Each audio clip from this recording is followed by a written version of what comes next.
Okay.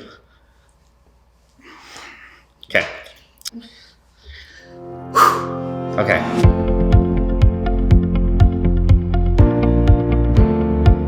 Hey everybody, Oso Meza here. I'm a graphic designer at BrandCraft Marketing, and I'm here to talk to you about the different logo types and the logo files. The first one I like to cover is the primary logo. So this logo is the one that you're going to introduce to your target audience or potential customers. This can be your front-facing graphic that includes a graphic that's full color or it has all the colors that you'd like. It has a tagline, it has all the details that you would like in your front-facing graphic.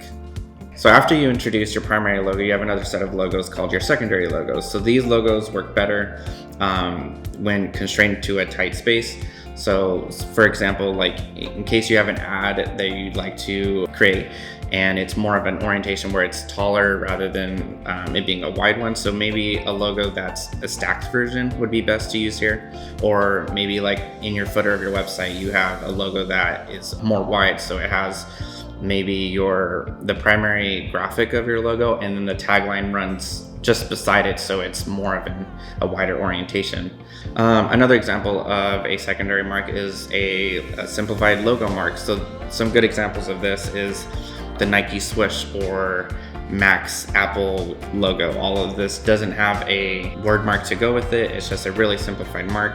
The best cases to use this is in case if you have maybe an app icon, this would be perfect for that graphic to go inside. So it is important to have the different logo variation file types, just because even if you don't plan to use it, it's good to have in case, maybe a year down the road, maybe you do want a website. So you don't want, again, a year down the road, to be like, wow, I wish I would have had, those options. Though it is very important to have a logo as part of your brand, it doesn't represent your whole brand. With proper messaging, maybe coming up with a color palette, color scheme that represents your brand and who you stand for as a company.